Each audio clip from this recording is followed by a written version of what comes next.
Yeah, let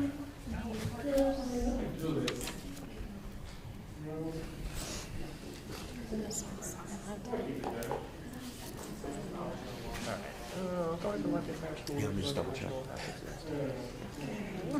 Should be good. Looks like a tough crowd.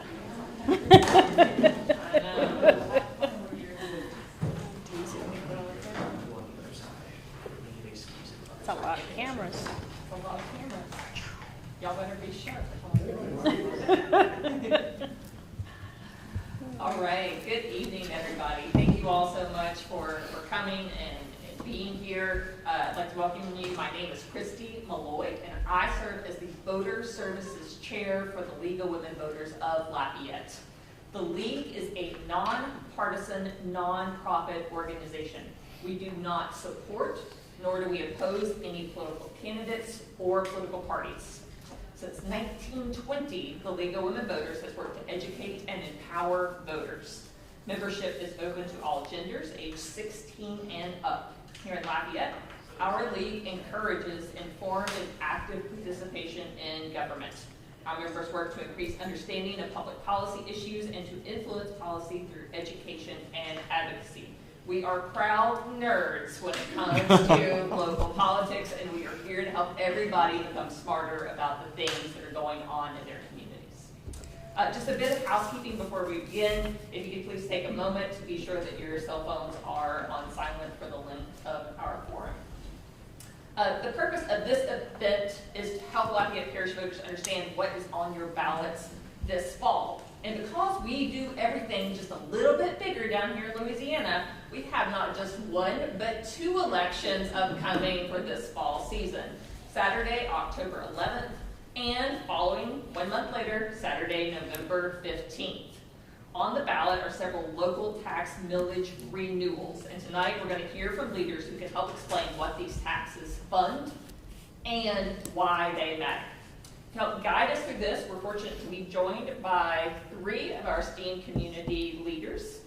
Closest to me, Monique Goulet, our Mayor President for Lafayette Consolidated Government. We have Brady McKellar, our Deputy Director of Vermilion Bill, representing Bayou Vermilion District, and Roddy Bergeron, our District 6 Lafayette Parish School Board member. We have asked each of our panelists to begin with a brief overview, and we'll have some questions for each of them that we prepared to help us take a deep dive into what's on the ballot this fall. And we're definitely going to reserve some time at the end of the panel for questions from our audience. So to begin, Mayor President, if I could, I'd like to give you the opportunity just to have some opening remarks. I know probably everybody in this room already knows you, but we'd love to hear a little bit about you and your role at LCG and some of the things that are coming up. Sure. So thank you very much. And thank you to the League of Women Voters. I feel like I've been in this seat a few times now. Your work to educate people and to bring knowledge to the voters is important, and so I appreciate it always. And so LCG, Lafayette Consolidated Government, is, I feel like the people in this room probably know, because you all are probably very informed, but it is our government, right? It is our parish government, and it is the city of Lafayette government. The parish has 6 cities. Lafayette is the hub city. It's the main city, and so I am the mayor president. I'm the mayor of the city of Lafayette and the president of the parish of Lafayette, which is an interesting role. Not sure anybody would create that from scratch, but here we sit, right? And these millages that we're talking about today are parish millages, and so it's paid for by everybody in the parish.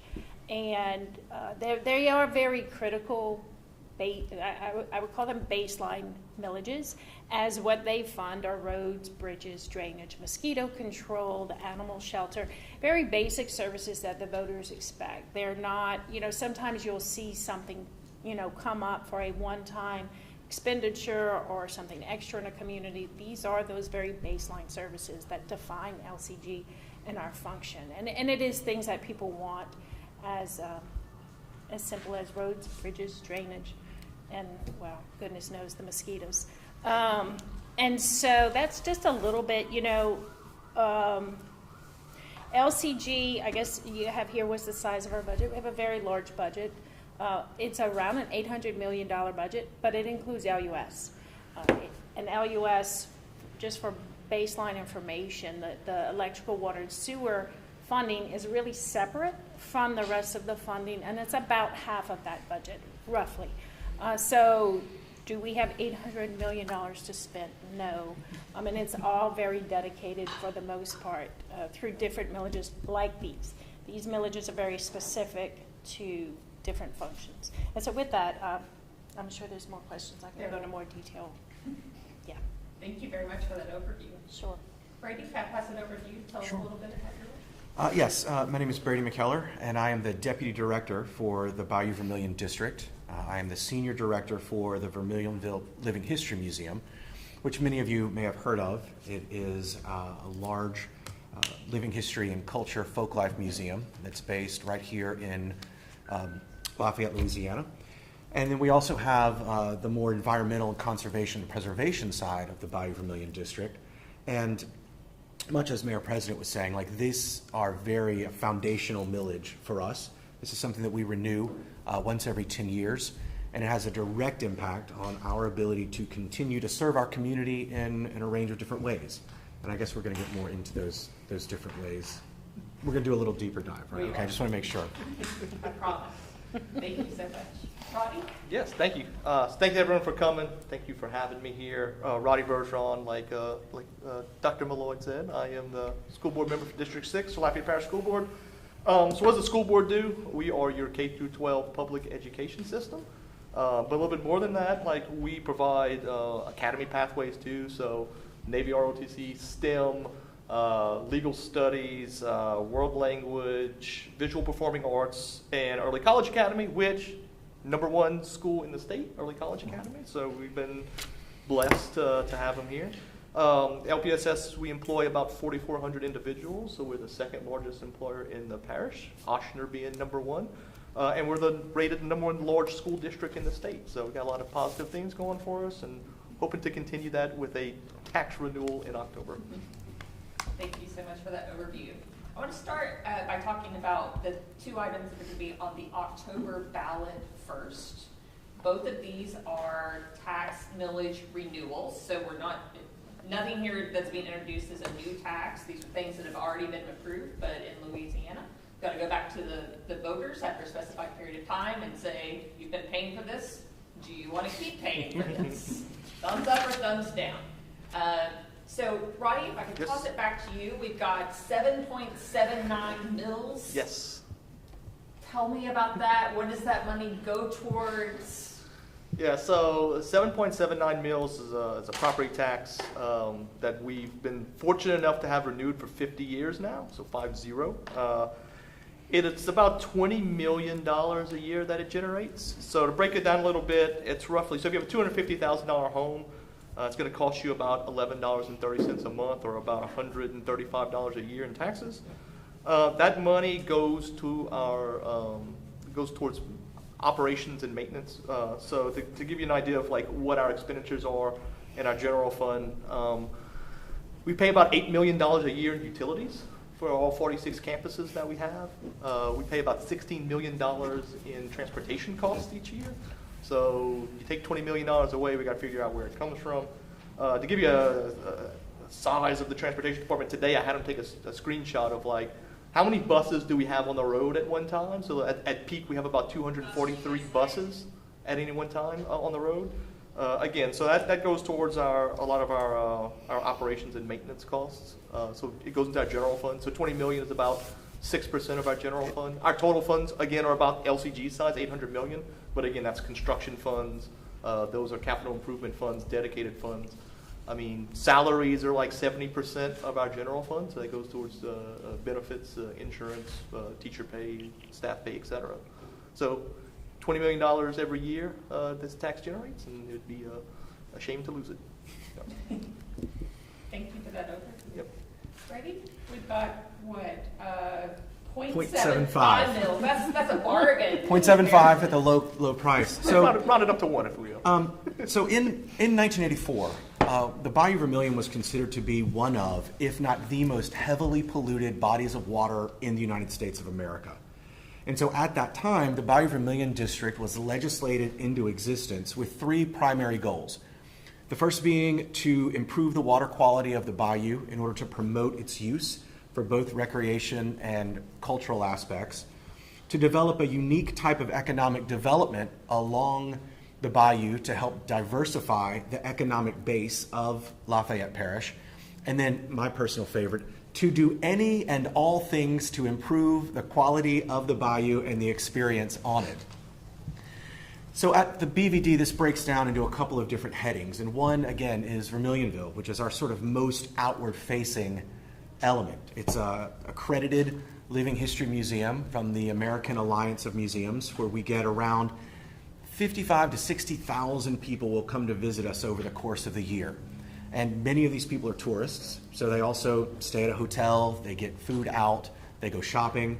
Many of them are school children that are coming as part of field trips to learn more about our unique culture and our environment side by side.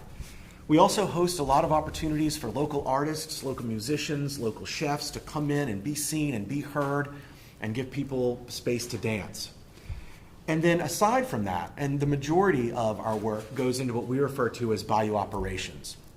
And these are multiple teams of 2 men that go out onto the bayou 5 days a week, and they spend time removing trash, debris, pollution, down trees, and things of that nature.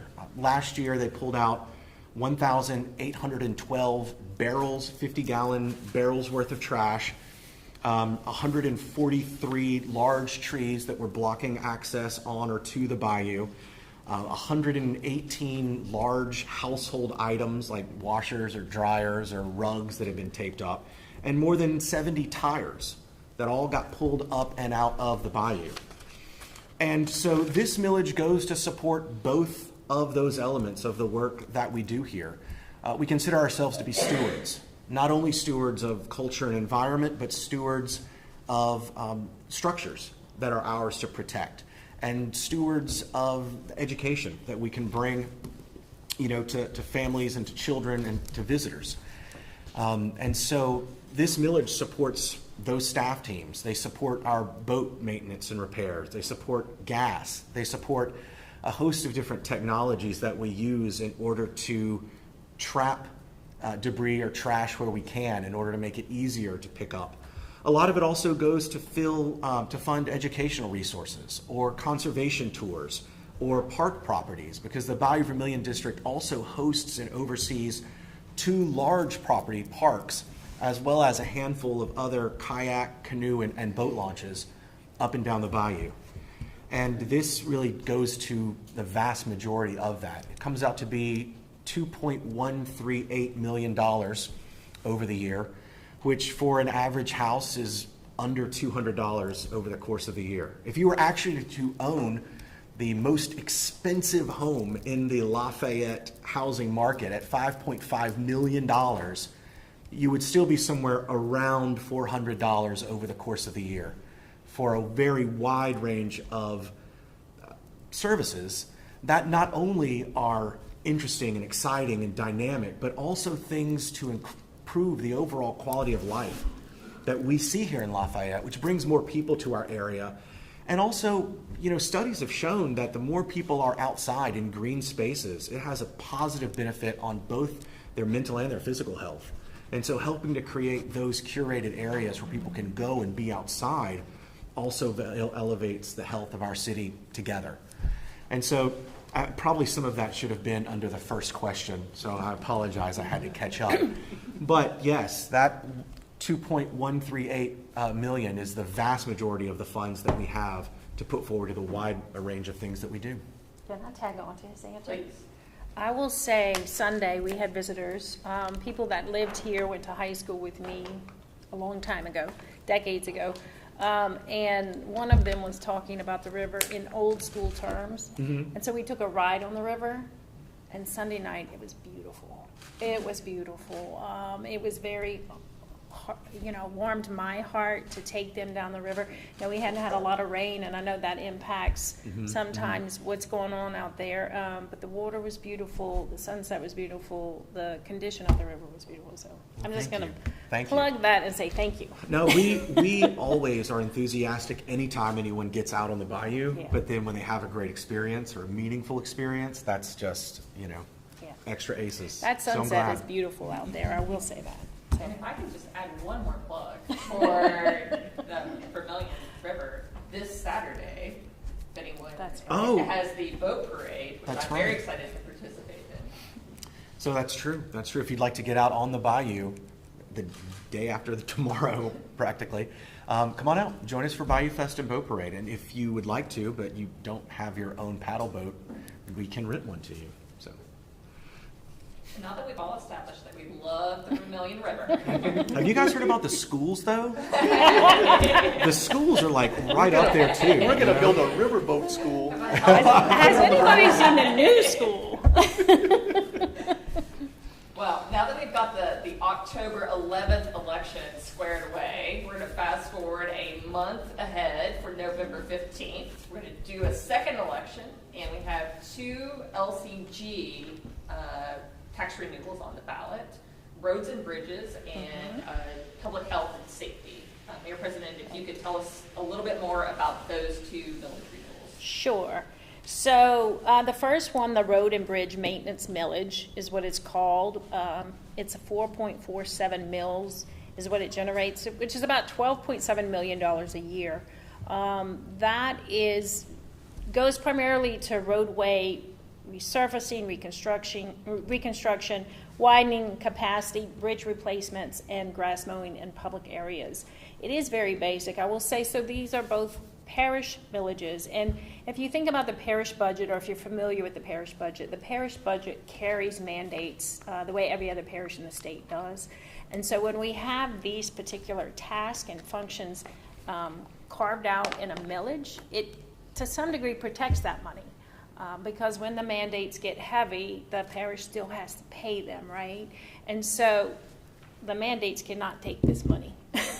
It has to go to roads, bridges. It has to go to these functions. And so that's one of the reasons you would have these functions dedicated. The other one is a public health millage.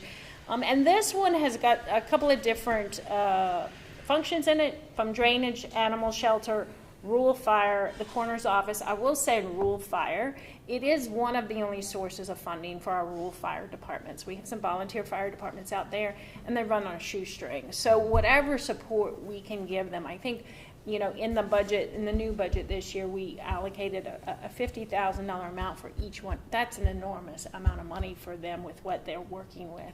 So it's a matter of how do we keep them functional.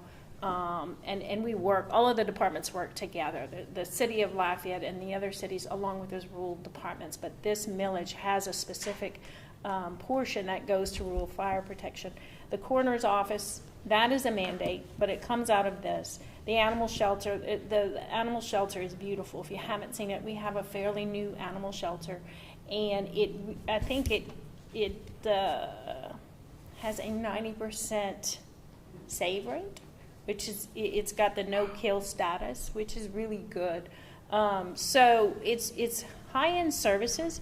Now with this millage, with the public health millage, sometimes in each of those categories, because the millage dictates how much money each of those categories get, you will have a little, what you would call a savings account or a fund balance. And so one of the things we're doing in this millage is opening up to where those little balances could be spent on drainage. It gives us a little bit more money to go towards drainage. And a little bit of flexibility in there. I wouldn't call it flexibility, but that way if there are balances in the animal shelter, which usually that one will run, it's very well run, but they don't spend all the money they have. And so can we take those balances and put it towards drainage is what we're doing there.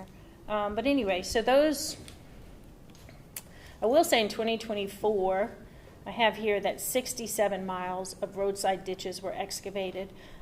$1 million was invested in coulee cleaning, and I already mentioned the animal shelter, no kill. And so good things go on with this. And again, it's very basic services that people expect us as a government to do. Thank you all for those overviews. I'd like to turn to some of the challenges that your groups have, faced when thinking about millage renewals. One of the things that I think is a point of pride for Louisiana is that during major elections, if the president is on the ballot or when we have members for the U.S. Congress on the ballot, Louisiana actually has very good turnout rates. But we also have a lot of elections because we like to do everything bigger and better than everybody else. And so when we're holding elections like these, when the president's not on the ballot or the governor's on the ballot, there can be more of a struggle. So I would and I'll open this up to anyone who would like to share, if you could talk through some of the challenges that we face in these particular kinds of elections. Well, I think that one of the challenges that we face as a community is getting keyed into why these things are important. And I think that in a lot of cases, we'll go and we'll talk about the Bayou Vermilion district, and a lot of people are like, I don't know, I'm not familiar with what that is. Because it sort of is one of those things that you don't necessarily hear a lot about until it stops functioning as intended, But, our teams are basically on call. Like, there are times where someone will call and say, hey, Tom, who is our Bayou operations foreman, I'm down here, just off of Robley Drive, and there's this big tree that's hooked up on this tire. And Tom will say, okay, I'll send some guys down there right now. And they'll get on the big barge with the tree, and they'll go down and pick that up and move it.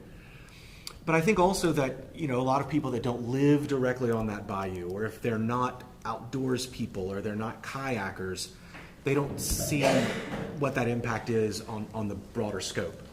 And so for us, that big challenge is making sure that people understand those different elements about how having a clean waterway improves the quality of life for everybody, which brings in new and fresh people that want to move here. And it keeps people that may be thinking about going somewhere else, and the health benefits and all those types of things. So it's really kind of a matter of making sure that these things are brought to in front of people and that they can get an understanding of why that's important and what may happen if those needs aren't being met.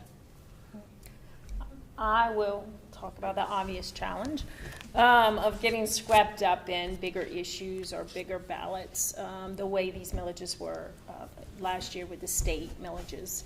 I think there was a wave of emotion or I guess support or opposition for different reasons with what was happening at the state level, and these got grouped in. So really making these distinct and helping people understand exactly what they're voting for. Typically, these are renewed, and they, these smaller elections bring out what we call our super chronic voters. And they're typically very, educated about what they're voting on. They know what they're voting on. They are very tuned into their community. And so I do expect both October and November you would have voters that have a deeper level, but we do want to spread the broader message to everybody, and we would like to see broader turnout, but it is hard in these small elections. You're correct about that. Yeah, for us, I think there's a significant number of families who have their kids in charter schools, but I think some people in this room realize or know this, but since the money follows the child in Louisiana, like your sales tax and your property taxes go to charter schools as well. So we have a lot of families who don't believe that they should pay for the tax because they put their kids in charter schools, not knowing that it will come around to potentially hurt them. So we need to let people know how that money works. Like, we don't keep all the money. You can go look in the budget. Like, there's a significant chunk of money, including the MFP dollars, the state dollars that come in, that go to charter schools. Also, we don't do sometimes a good job of letting people know what goes on inside the school systems as well, the positive things going on. Every day, almost 30,000 kids have to get an education, and that, just doing that is getting kids to and from school is a challenge, right? We're not gonna go into transportation issues. I could spend all night. But it's a challenge, and then we have other challenges, socioeconomic issues, and just kids having bad days at school. But we look at the things we've done with ACE programming on the NAR side, right, where we've taken schools and We've paid extra to incentivize certified teachers to come in, and the turnaround we've seen in like J.W. Falk and Raphael Barranco and Alice Boucher, like it's unreal what's going on inside those schools. Like it's night and day from where they were 2 years ago, but like we don't do a good job of talking about it. So like I'll get on my soapbox. So like last year when we implemented it in a minute, we were like, hey, we don't know what's gonna happen. But like mid-year, so we do beginning of year testing, we did mid-year testing. Beginning of the year at, I think it was J.W. Falk in math, 37% of the kids were 2 years or behind in third grade. So like, that's a problem. We did mid-year testing after we implemented the ACE programming, and only 9% were 2 years, or 2 years behind. So we're seeing great strides there. We're helping kids with tutoring in the afternoon. They're getting 3 hot meals a day. So like we're providing extra to make up for what they may not be getting at home. So like a lot of people don't know that. We got funding for that through Pew Family Foundation, but eventually we're gonna have to implement that. So we're taking that model, we're gonna try and put it across multiple schools, including we're gonna look at middle schools too and see how we can implement it to like raise the quality of education in schools that traditionally didn't get it. And that's gonna come from this funding, or one of these funding sources that we're talking about today.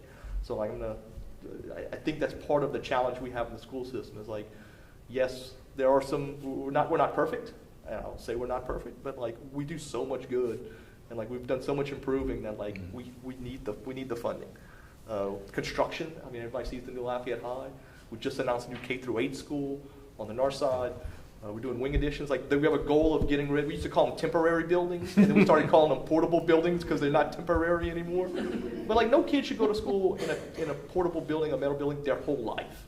But like that's become the norm, and we said we're not. This school board and the superintendent said we're not doing that anymore. So we're trying to find creative ways of using funding to replace portable buildings. You know, I have 13 at Broadmoor that you can't see from the road, but like still need to get rid of them. And that losing funding then makes that challenge harder for us. So I think that's our biggest problem. Is like we don't do a really good job of talking about the good going on in the school system. Can I plug the school system? Please. I do want to compliment the school system because of the construction and investment in our schools. The school system really is at the heartbeat of the community. Oh, yeah. And when we invest in those facilities and in our kids, it makes a difference. It also controls migration patterns around the parish or in and out of the parish. Mm-hmm. It has implications for a lot of things. And so what you see at Lafayette High, what you see coming to Acadiana High, and to many of the other schools is very much needed and appreciated, and they do need the funds to do those things. But it is going to be a game changer for our kids, for our education system, and for our future. So thank you very much. While I was still talking about it, I was giving thank yous. I already told you thank you for this, but thank you for the light of Marie Antoinette in Congress. I mean, that thing is a blessing. You'll be getting really fancy polls. I'm just saying, like, at some point. I don't have to pray when I take a left turn off Marie. You know, I went on the tour of the school, and when I left, I called. I was like, come on, guys, let's get something up tomorrow. Turn was killer for a while. Yeah.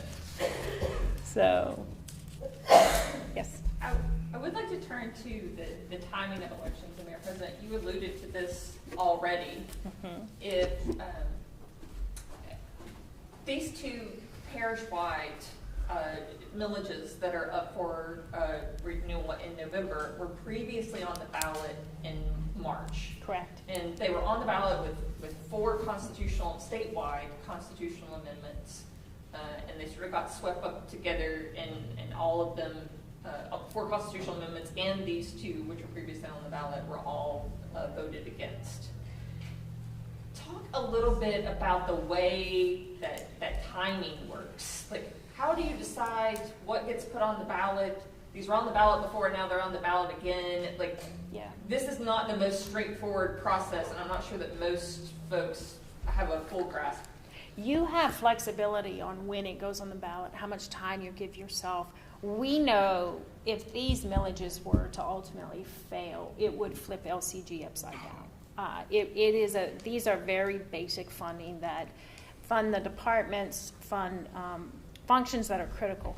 And so when we put it on the ballot the first time, we put it on the ballot with enough time that we certainly did not expect it to fail, I'll say that, but with enough time to come back and put it back on the ballot. You have to wait 6 months if it doesn't pass to put it back, and I think even so, and then we would collect through 2026 either way.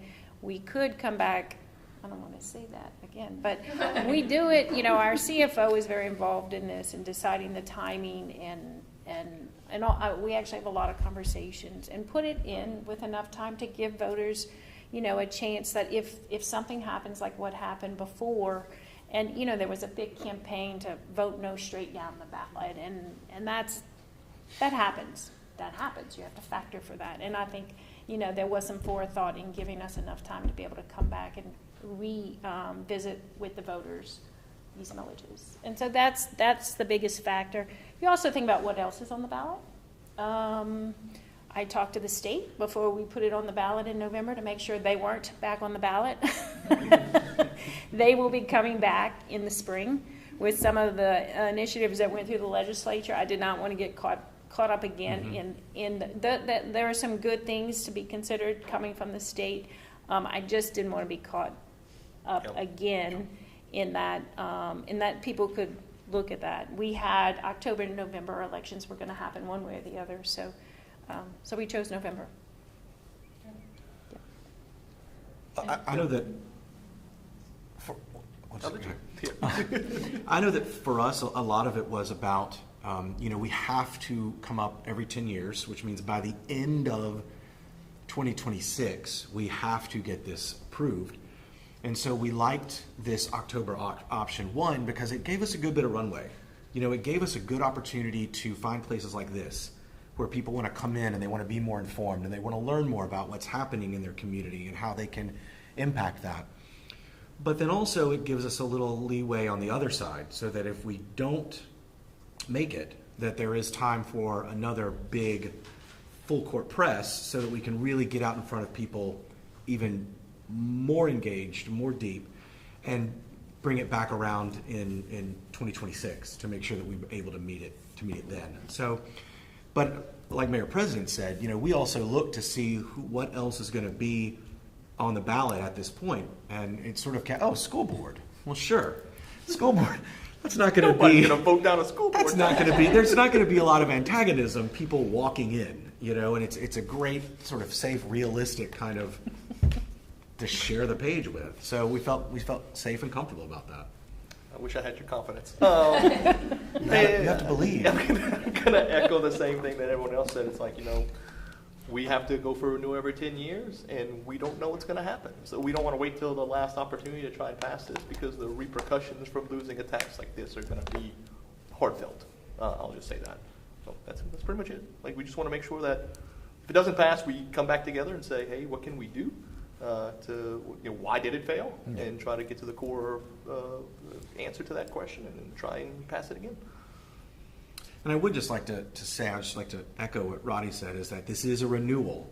Like, these are, I know you said at the beginning, but it's a word that we're using because I don't want anyone to be under the impression that this is a brand new tax. But this is something that has been a part of the system for 30, 40 years now.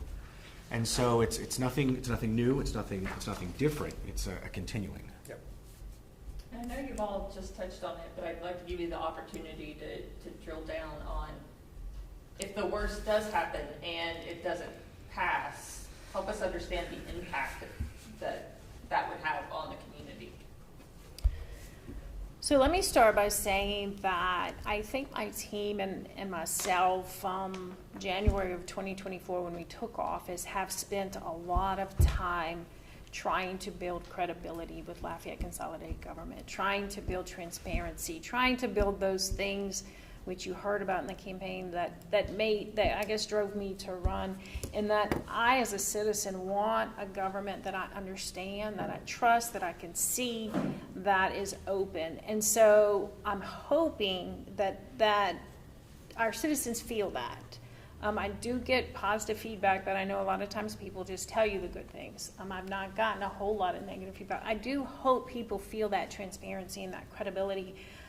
We try to spend very responsibly. We try to be very intentional. We try to understand the impacts If it's drainage, we're not going to build a drainage project to make people feel good. We're going to build a drainage project that protects structures or roadways or critical services. There's going to be intent in how we spend money. So I want to say that.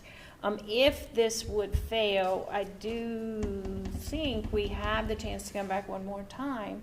I'm asking that you please support it, because it is fundamental to our public works, to our drainage departments. Mosquito control, well, I don't want more mosquitoes.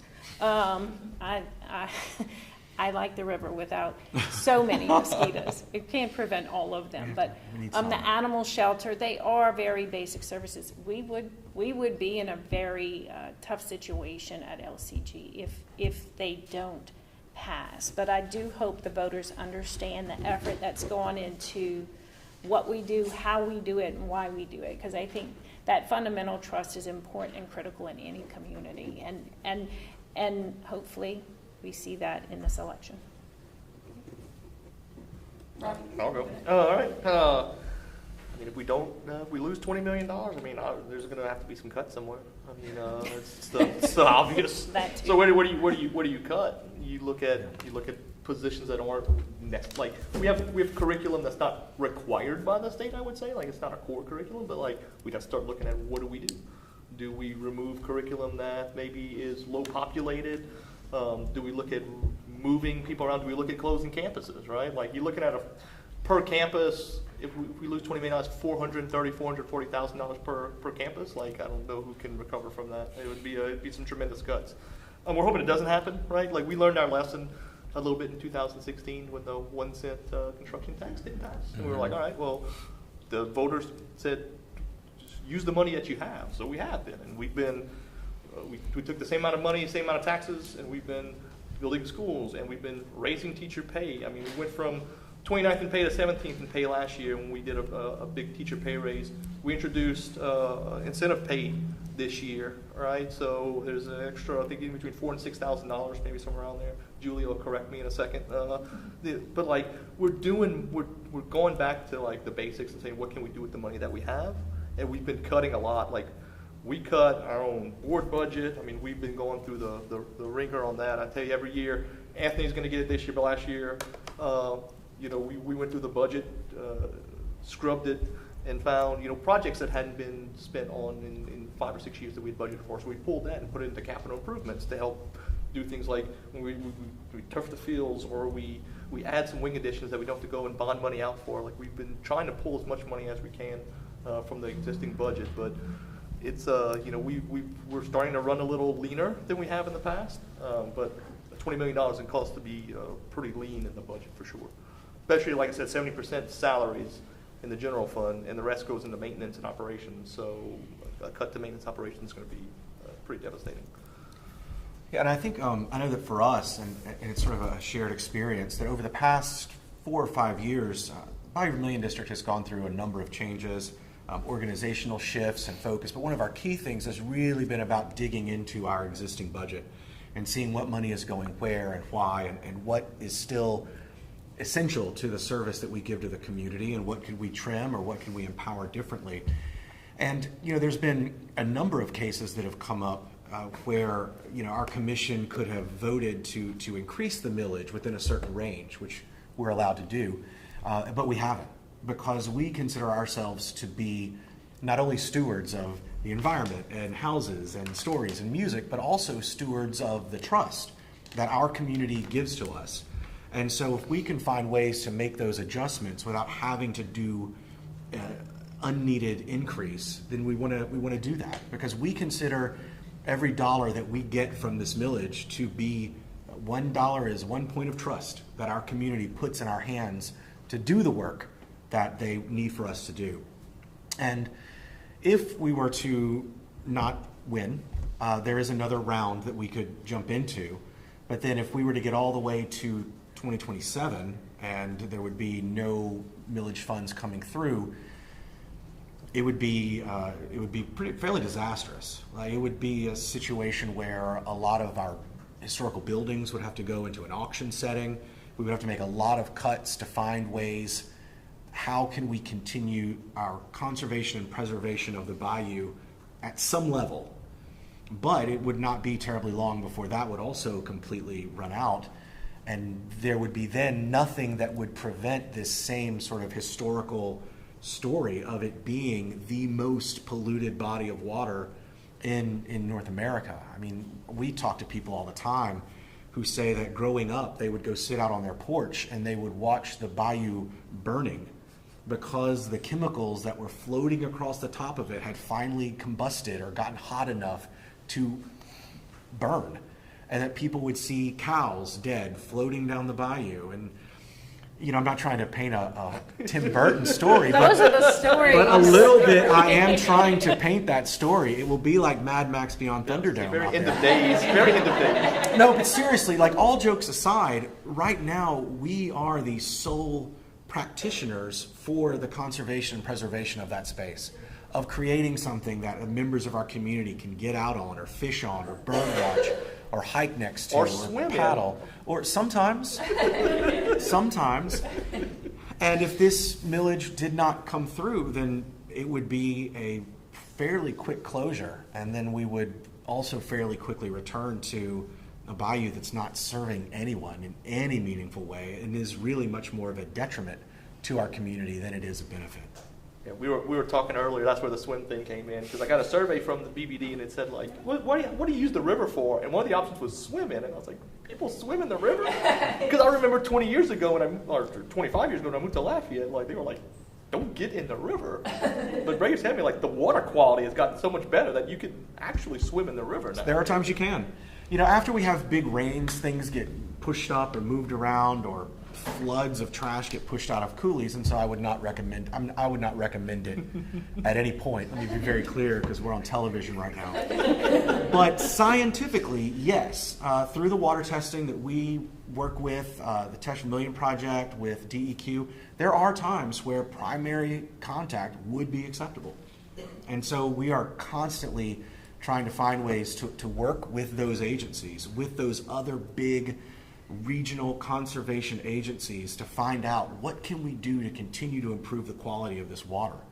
And one of the things that we've just started up in this past year at the Bayou Vermilion, this is way off topic and I'm sorry, is that we've actually created a water quality task force that brings in team members from LCG, from DEQ, from Vermilion, from Wildlife and Fisheries, to all come together and talk about what is affecting our water beyond visible, obvious trash. Like, what chemical pollutants are coming in? Where are they coming from? And then what can we do to better educate homeowners, or to better enforce rules that are already on the books? Or what can we do to generate some rules that have never been on the books in terms of protecting what people are dumping into that waterway? And so that's something that's very exciting too, because every year there is positive impact that is going on as well. Well, with those extremely vivid pictures of what happened, if you do not vote in favor of these three villages, I do want to turn it over to our audience if there are any questions that anyone has for any of our three panelists related to what's on the ballot. We'd welcome them. Yes, sir. Why two different elections? Why didn't you just put them all in one, whether it be October or November? So, Mayor President, do you want to take that one? I guess that's a decision of three different bodies. I think that it's a situation where these are times when elections can happen. You know, that sort of is something that's already established. And so it's kind of a matter of looking at what spot is open, what spot you feel like your organization can work well with, also what gives you a little bit of a cushion. Yes. And then, you know, if we both jump on October, not knowing that LCG has already decided to I move to don't November. know that October was an option for us, because there are timing. You have to get to the bond That's right. commission. Yep, You have the to make bond is the bond. announcements. There has to be public notice. I would have to double check, but I don't know that October was an option for us because of those deadlines with the last election. Yeah, because you have to wait like 6 you have to wait months after 6 a middle months. election Before you can before you that's can right. put it back up, and yeah. Same thing for us, like when we were looking at the timing, we were like, you put it, certain dates in November, and you gotta compete with like LSU games, and like, there's certain timings that don't work. And like, if we're gonna put up a tax and it failed, then we have to come back, we have to wait 6 months, go to the bond commission, come back, like, we're gonna be cutting our time short next year. Yeah. So we have to be kind of cognizant of timing and everything else.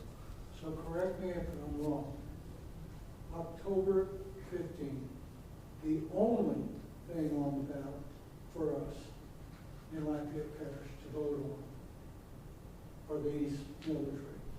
There's I believe so. nothing else on the ballot. That is accurate. On November It's 15th, October 11th. October 11th. excuse me, Just and the November date, so I don't misstate Yeah. it. The November 15th. November 15th, the only thing on the ballot for Lafayette Parish voters to vote on are the military. So you're asking the Lafayette Parish voters, who you already know are very lazy and don't like to go vote, to go vote 2 months in a row on Saturday when there's UL and LSU games. football games. Yeah. I know. Thank you. Thank you for that. Thank you. I was We do gonna- have early voting, yes. How much does it cost to put on an election in Lafayette? a surprising amount of money. Yeah. And a lot of it comes down to how many other things are also on the ballot at the same time that you are. Because there is a certain amount, and I think ours is like 30,000. Yeah, it's thir- James telling me, it's like $30,000. yeah, and then that can get subdivided based off of how many other, because whoever's on the ballot that time all goes in together to pay for that. And I think the state pays a portion on the official dates. If we call a special election, it's a little bit different. So maybe altogether, this is $60,000 just to put on the election. Yep. I'm looking at Jane. Yep. 2 elections. Yeah. Yeah, I believe it's right.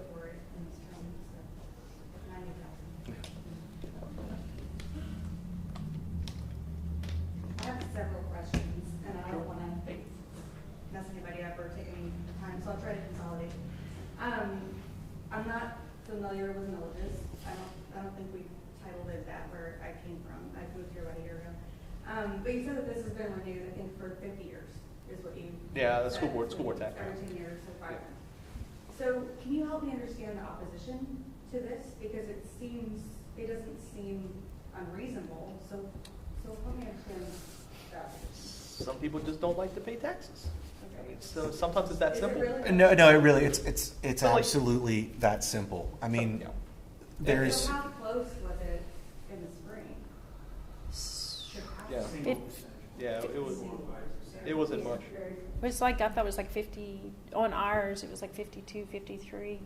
And we have different trends Yeah. throughout the parish, different parts of the parish. mhm.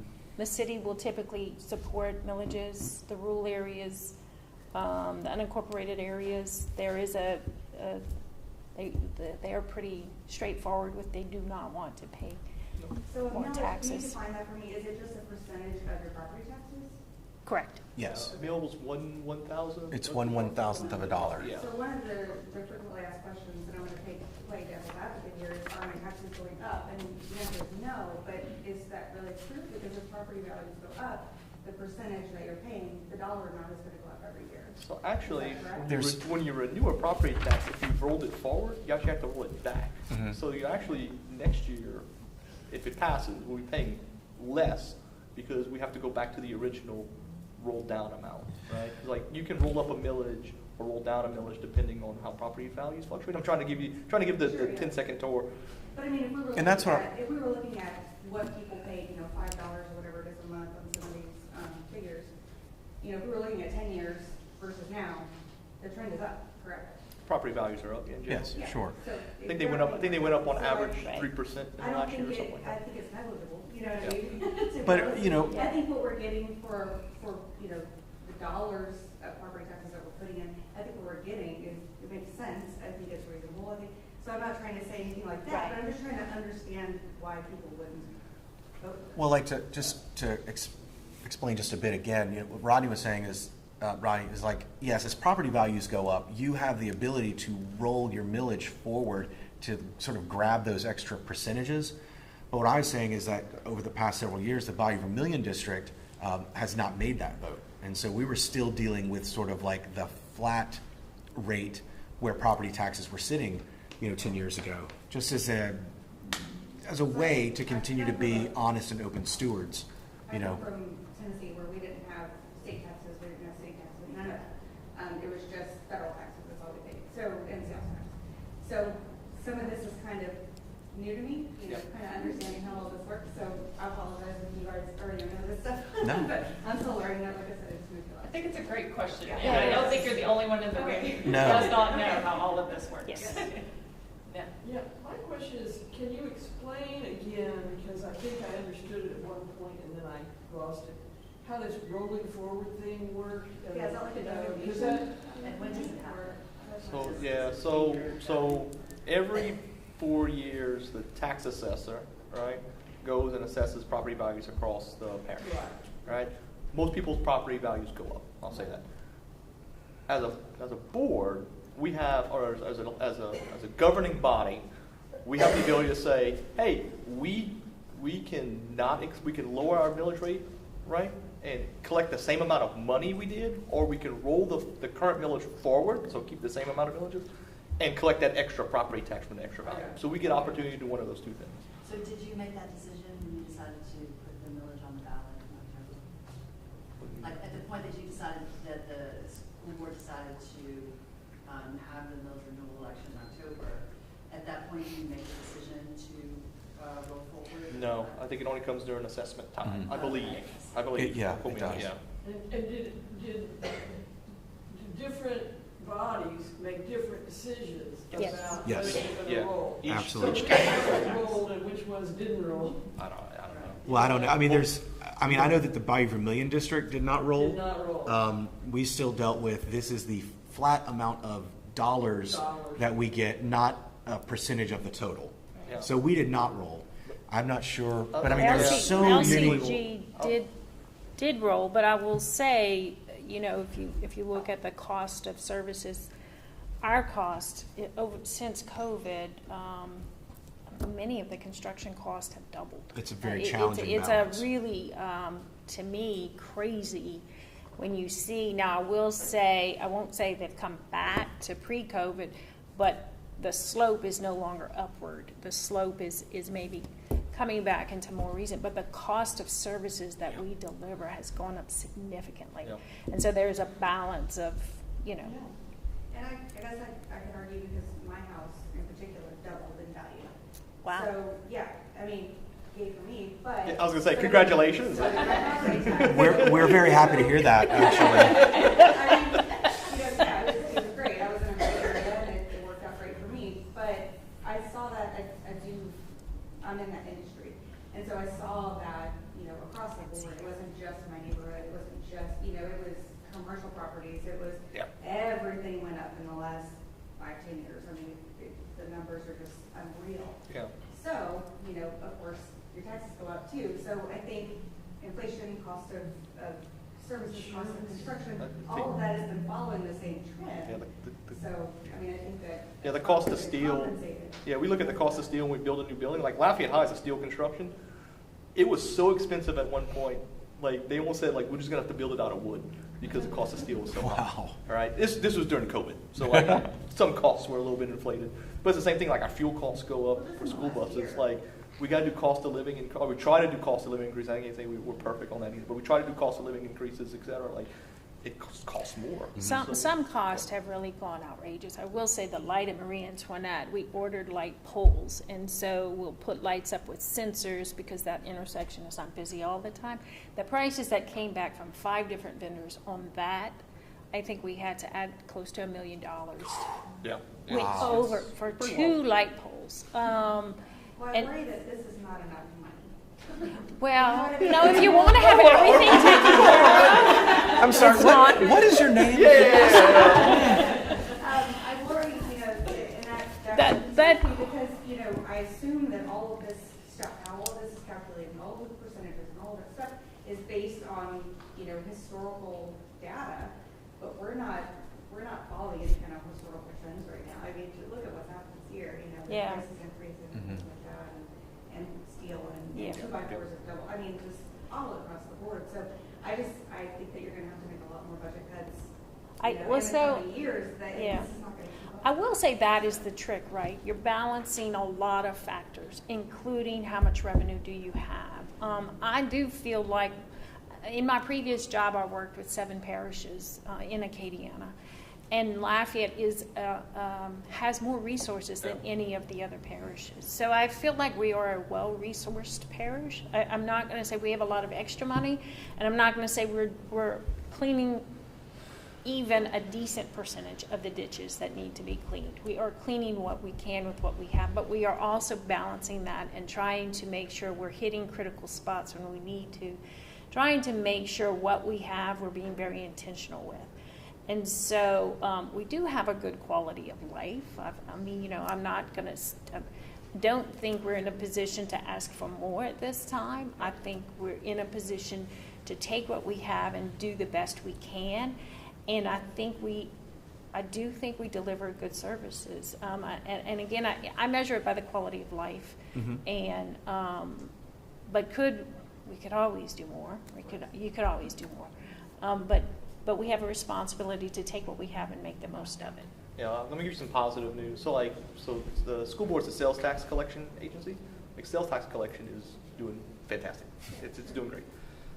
We've been working with LIDA, so the school board has a bunch of school board property all over the parish that's not being used. So we went to LIDA, talked to Manny Mitchell, and said, what can we do to help develop that property, commercial property, whatever, right? So we're looking at turning some of that property, because again, we're not going to come ask for a new tax, right? Like a brand new tax, but we can better utilize some of the resources that we have. So that's looking up. Buc-ee's is coming. The Costco tax abatement from whenever they built Costco comes up in 2027. So that's more tax revenue that's coming. Yes. We're looking at the positives. We're also looking, and this is going to be a decision that the governing bodies are going to have to make, is what do we do with inventory tax, right? Because inventory tax is going to come up as do we get rid of the inventory tax? That's got some positives, some negatives, right? Positives in that it brings in, potentially attracts business here, because businesses don't have to pay inventory tax.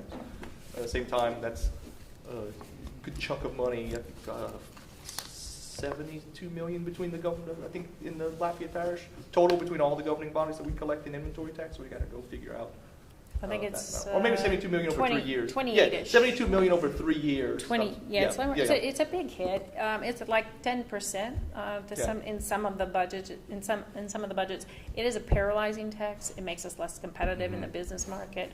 A company can have a year where they have significant losses and still have to pay taxes and all of the inventory that they're sitting on. And so, and there was a credit at the state, so companies weren't really having to absorb it. The state credit's going away, so all of our local companies will have to absorb it. So we do have to make that decision, and that's something, we would like to, if we time the impacts over a couple of years, work with the state on. We would, and I think, and it's the sheriff, the school board, and the parish that has to make that decision. It would make us more competitive in the long run. I think it's good. 2 hands.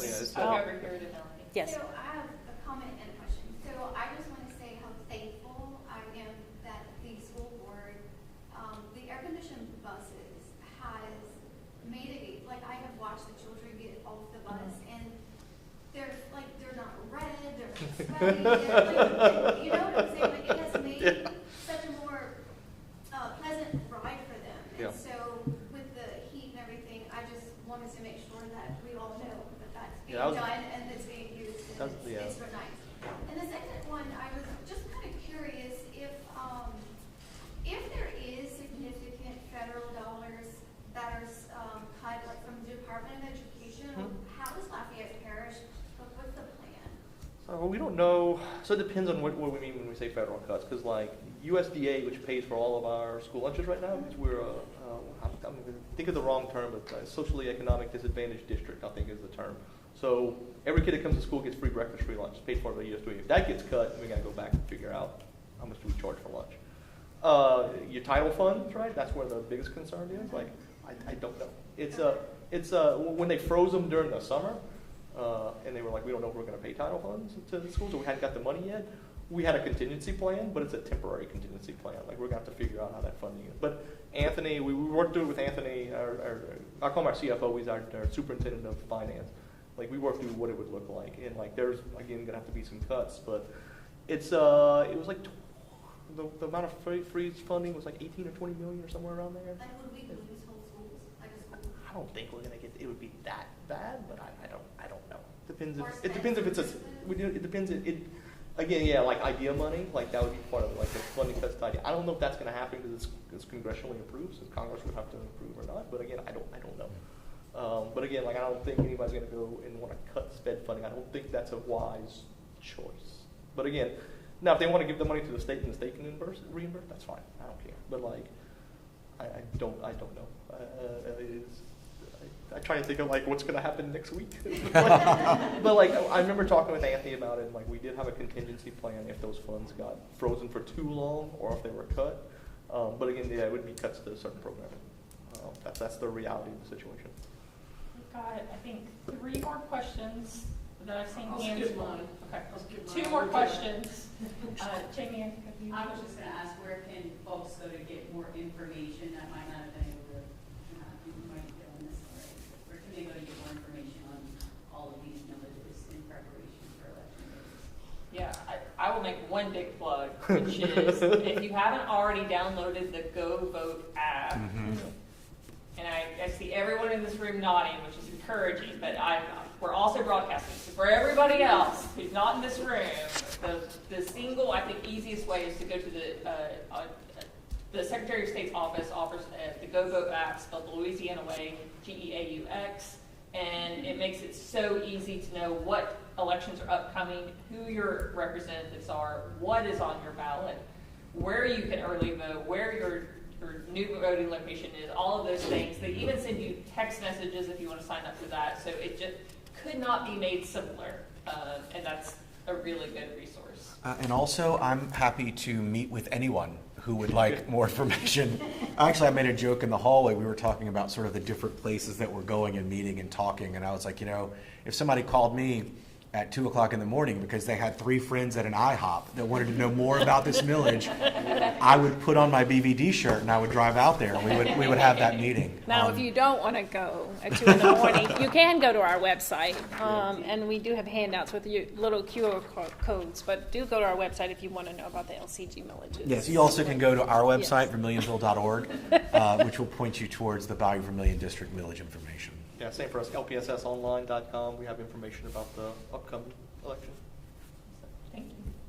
And last question. I'm curious, the last election when these did not pass, what was the voter turnout? What percentage of registered voters showed up to vote? It Anybody was remember? Thank you. I knew it. 16.1% turnout, which was just over 25,000 voters in Lafayette Parish. 16%? Yeah, which is, for a March election, Yeah, it was is actually actually- pretty high. I've seen 3%.